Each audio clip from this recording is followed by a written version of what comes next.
حاجتخانه انسان باید که سر لوچ داخل نشود، زیرا که حاجتخانه خود مکان جین هست و جین عادتش همین است که هر جایی که اگر یک یعنی بدن لوچ بیابد حتمی در اونجا زلال میرساند.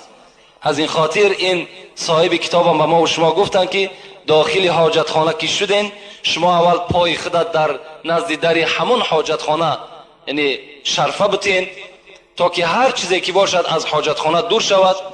و اللهم اینا نعوذ بک من الخبث والخبائث، خدایا از این نجاستی که مرا آزار میدهد خدایا این را از بدن من دور بساز گفته با همین قدم پای چپ داخل چی شو؟ حاجتخانه شو و سر خطا بپوشان.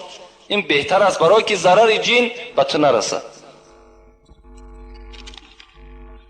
بسم الله الرحمن الرحیم. السلام علیکم دوله عزیز. من از شما همین را پرسیدنیم، ملت پرست